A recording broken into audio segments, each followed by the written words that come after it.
तो ये all over the world मैं बोलूँगी, पूरे ग्लोब में जी। The basic need is value education.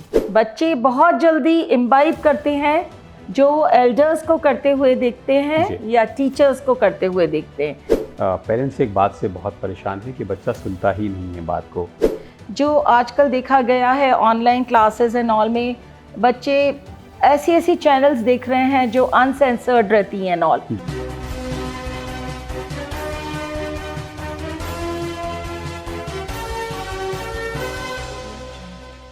SchoolCover.com के सीधा सवाल में आपका स्वागत है। और सीधा सवाल में हम हर बार शिक्षा के अलग अलग मुद्दों पर बात करते हैं।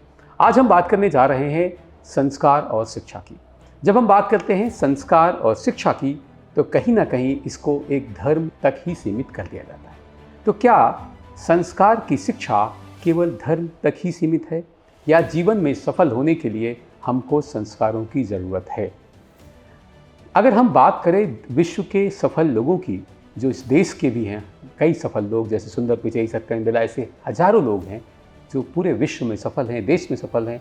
अगर हम उनके रिकॉर्ड्स पर देखेंगे तो हमको पता लगेगा कि कहीं ना कहीं एकेडमिक एक्सीलेंस के साथ साथ उनका कल्चरल वैल्यूज यानी कि उनका जो संस्कार था उसका बहुत बड़ा महत्व था उस पद तक पहुंचने के लिए। तो क्या जीवन में एकेडमिक एक्सीलेंस के साथ साथ संस्कारों की शिक्षा इतनी ज़रूरी है? और यदि है तो हम समझ क्यों नहीं पा रहे हैं? क्योंकि लगातार इस पर इस देश में चर्चा होती है, लेकिन हम कहीं ना कहीं एकेडमिक तक सीमित रखते हैं अपने आप को और कल्चर तक नहीं जाते हैं। और शायद ही इसलिए देश में ऐसी कई समस्याएं इस संस्कार के ना होने के कारण बच्चों में आ रही है। तो सीधा सवाल के आज के एपिसोड में हम इसी पर बात करेंगे और कोशिश करेंगे कि इस विषय को, जो बहुत कॉम्प्लेक्स विषय है, इस पर हम कुछ एक सार्थक चर्चा कर सकें। तो सीधा सवाल के आज के इस एपिसोड में बात करने के लिए हमारे साथ हैं श्री सत्य साई विद्या विहार, इंदौर की प्रिंसिपल अंजू चोपड़ा जी। अंजू मैम, बहुत बहुत स्वागत है इस शो में। साई राम, नमस्ते। साई राम जी। क्योंकि सीधा सवाल में हमारा फॉर्मेट है कि हम सीधे सीधे मुद्दे की बात करते हैं, तो मेरा सीधा सवाल मैम यही है कि ये दोनों जो चीज़ें हैं, किताबी शिक्षा और संस्कार, क्या इन दोनों को एक साथ दिया जा सकता है, संभव है? ये बहुत ही अच्छा क्वेश्चन किया है आपने। और अभी जो करंट हमारा सिनेरियो है हमारी कंट्री का, इसको ये ऑल ओवर द वर्ल्ड मैं बोलूँगी, पूरे ग्लोब में the basic need is value education. And I am so proud to be associated with Shri Sathya Sai Vidya Vihar, जहाँ पे वैल्यू एजुकेशन यूएसपी है। हमारे यहाँ सब्जेक्ट्स के साथ, चाहे बुक्स हो चाहे करिकुलम हो, सब में value education is an integral part of it. जो भी पढ़ाया जाता है उसमें वैल्यूज़ होती हैं। एंड एवरी डे एक 20 मिनट्स का अलग से क्लास होती है जिसमें बच्चों को अच्छे संस्कार दिए जाते हैं, अपने एल्डर्स, दादा दादी, नाना नानी के प्रति कैसे वो रिस्पेक्ट करें, ये सब समझाया जाता है। केयरिंग एंड शेयरिंग समझाई जाती है। और हमारे यहाँ इसके लिए टीचर्स की ट्रेनिंग होती है EHV में, एजुकेशन इन ह्यूमन वैल्यूज़। और हमारे यहाँ बताया जाता है कि values are caught rather than being taught. तो उसके लिए टीचर्स पॉजिटिव रोल मॉडल्स होते हैं और बच्चे बहुत जल्दी इम्बाइब करते हैं जो एल्डर्स को करते हुए देखते हैं या टीचर्स को करते हुए देखते हैं। तो इसके लिए हम लोग, जैसा कहा जाता है, प्रैक्टिस बिफोर यू प्रोफेस। तो पहले हम वैसे रोल मॉडल्स बने और बच्चे भी फिर हम आगे की जो हमारी पीढ़ी है वो पूरी वैसे ही संस्कार से ढली हुई बड़ी हुई होगी। और ये आज की ज़रूरत है हमारे देश के लिए। तो मैम, ये कितना मुश्किल होता है, क्योंकि जब हम बातें करते हैं तो माँ बाप को तो एक बड़ा वो रहता है, क्योंकि वो जो मेजर करते हैं उनको तो मेजर करना होता है एकेडमिक एक्सीलेंस से, और हम बात करते हैं कल्चरल वैल्यूज़ को, तो बड़ा मुश्किल होता होगा ये तालमेल बनाना। मैं नहीं समझती हूँ, क्योंकि हमारे यहाँ मॉन्टेसरी से ही बच्चों को वैल्यूज़ दी जाती हैं। और ये हैबिट फॉर्मेशन ईयर्स होते हैं, जो फाउंडेशन ईयर्स होते हैं बच्चे के। तो बच्चा वहाँ से ही वैल्यू सीखते हुए बड़ा होता है। तो ये तो उसका एक अपना एक हैबिट बन जाती है जो बच्चा उसका बिहेवियर ही ऐसा हो जाता है कि सब अच्छा करना। और हमारे यहाँ इसके लिए गेस्ट स्पीकर्स एंड ऑल बुलाते हैं या टीचर्स लेक्चर्स लेते हैं, तो हमारे टॉपिक्स भी इसी से रिलेटेड होते हैं कि बच्चे संस्कारवान बने पूरे जी। और ये भी हम लोग उनको ग्रूम करते हैं कि आपके एम्स होंगे, एम्बिशंस होंगे to be an engineer, doctor, chartered accountant and all, पर हम उनको बोलते हैं be a good chartered accountant, a good engineer और a good doctor, that will make the difference in the society.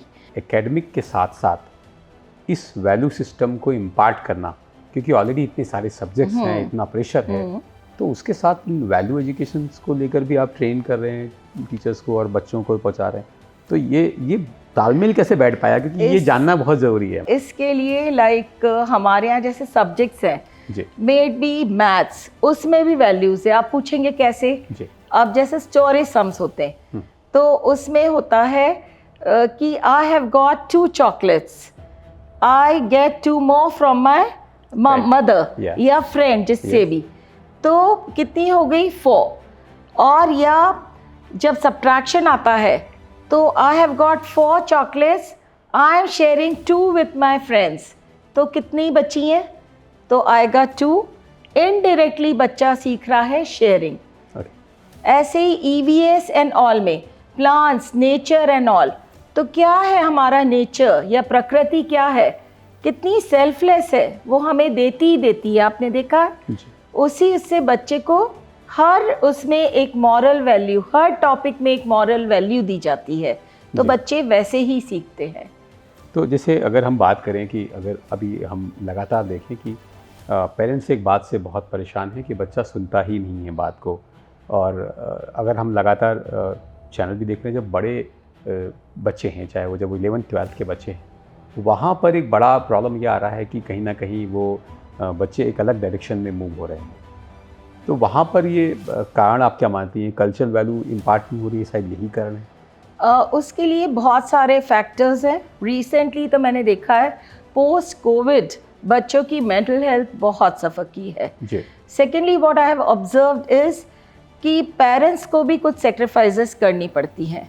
School में बच्चा रहता है 6 आवर्स 8 आवर्स, यहाँ से तो अच्छा कल्चर सीख के जाते हैं ऑल, बट घर पे भी अगर पेरेंट्स थोड़ा गुड रोल मॉडल्स बन के डिसिप्लिन इम्पोज करें, जो आजकल देखा गया है ऑनलाइन क्लासेस एंड ऑल में बच्चे ऐसी चैनल्स देख रहे हैं जो अनसेंसर्ड रहती हैं ऑल, और वहाँ से पेरेंट्स रियलाइज़ नहीं कर रहे हैं कितने जल्दी बच्चे कौन सी लैंग्वेज यूज़ करना सीख रहे हैं, एंड वो एक फैशन स्टेटस टाइप बनता जा रहा है।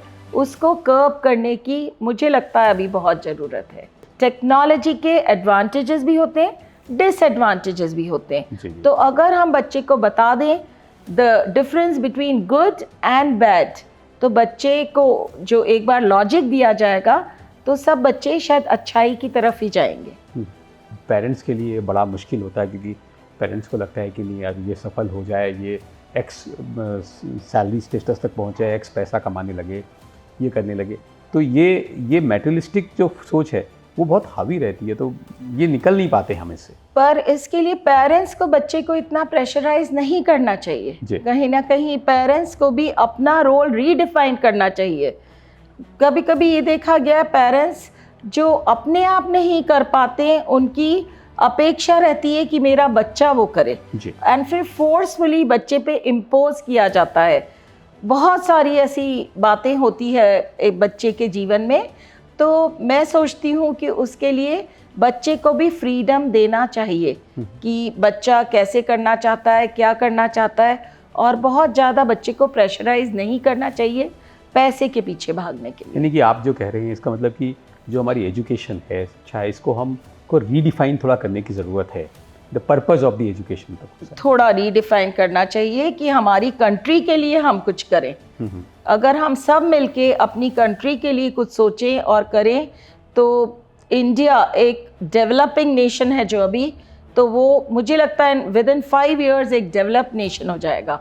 और ये तो इस साल तो हम आज़ादी का अमृत महोत्सव मना रहे हैं, it's 75th year of independence, तो आज हम यहाँ से स्टार्ट कर लें ये तो एक बहुत अच्छी पहल होगी।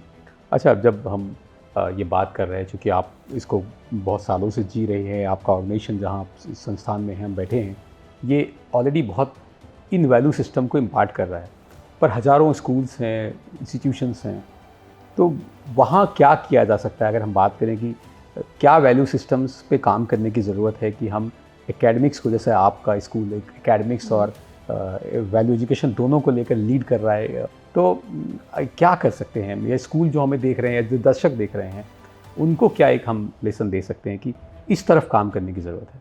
उसमें सबसे पहले स्टार्ट होता है respecting each other as a human being, वो बहुत ज़रूरी है। Then second is competing with self. अगर हम दूसरे से कंपटीशन करना बंद कर दें तो आधी चीज़ें तो वैसे ही सॉल्व हो जाएगी, चाहे वो बच्चे की हो चाहे पेरेंट्स की हो। पेरेंट्स को भी लगता है इनके बच्चे ने इतना किया, मेरे ने क्यों नहीं किया। थ्योरी ऑफ मल्टीपल इंटेलिजेंसेस रहती है, उसमें किसी का बच्चा can be good singer, one can be good musician, one can be good at academics, कोई किसी का स्पोर्ट्समैन रहेगा। तो ऐसे करके बच्चे का इंडिविजुअली परफॉर्मेंस देख के एंड पोटेंशियल देख के अगर हम उसमें आगे बढ़ाएं, it will be of great help. वो एक लाना पड़ेगा। देन सेकेंडली, हर बच्चे को, जैसे हम लोग हमारे स्कूल में बोलते हैं कि at least towards the end of the day एक मी टाइम मेडिटेशन भी करो, जिसमें आप सोचें दिन भर आपने क्या किया। उसमें हमें पता रहता है कि क्या हमने अच्छा किया, क्या हमसे गलती हो गई, तो दूसरे दिन जो भी मिस्टेक्स हैं हमारी एंड ऑल, उसको हम स्ट्रेंथ्स में कन्वर्ट करने की कोशिश करें और वो मिस्टेक्स रिपीट ना करें। एक आखिरी सवाल मैम कि जब हम बात करते हैं हमारे बच्चों की, तो जो इंस्पिरेशन है, उनकी मोटिवेशन है, वो जो उनके रियल हीरो थे, तो वो रियल हीरो कुछ और बदल गए जीवन में, शायद एक ये भी रीज़न है क्या कि हम बच्चे डायरेक्शन चेंज कर दिए? अगर मैं स्कूल लाइफ की बात करूं तो मुझे लगता है किसी भी बच्चे से आप पूछें तो उनकी तो टीचर ही रियल हीरो या हीरोइन रहती है। Okay, because I have seen this with my experience. मैं बच्चों से पूछती भी हूँ योर फेवरेट, तो they will say this teacher, that teacher, because the teachers are their world. तो वो रहते हैं एंड फिर हम उनको साथ में जो रहते हैं ग्रेट पर्सनालिटीज़ एंड ऑल, उनके बारे में भी बता सकते हैं, बट स्कूल एज में तो उनके टीचर्स ही रहते हैं रियल हीरोज़ या हीरोइंस। और ये अलग बात है कि हमारी कंट्री में उन्हें इतना इम्पोर्टेंस नहीं मिलता है, और it's high time now that we start respecting the teaching fraternity. और ये एक ऐसा प्रोफेशन है जिसमें कभी जेलसी नहीं होती है। टीचर्स आर सो हैप्पी अगर उनका बच्चा उनसे ज़्यादा अच्छा करे, लाइफ में प्रोग्रेस करे, दे आर सो हैप्पी। ये एक ऐसा प्रोफेशन है। जो डिस्कशन हुआ इसके बाद जो इसकी चर्चा है, उस चर्चा से कुछ एक सार्थक हल निकल के लोगों तक पहुंचा होगा और वो कहीं ना कहीं उनके जीवन में मदद देगा। Thank you ma'am, thank you so much. आपने एक कम समय में आपने हमें एक समय दिया यहाँ इस इंटरव्यू के लिए। Thank you, thank you so much. Thank you. Sai Ram. Sai Ram. सीधा सवाल में आज हमने बात किया संस्कार और शिक्षा की। हमें बताना होगा बच्चों को कि बेटा, आपके जो टीचर हैं, ये आपके गुरु हैं, ये मार्गदर्शक हैं, यही आपको जीवन में सफल होने की राह दिखाएंगे, तो आपको उनका सम्मान करने की ज़रूरत है।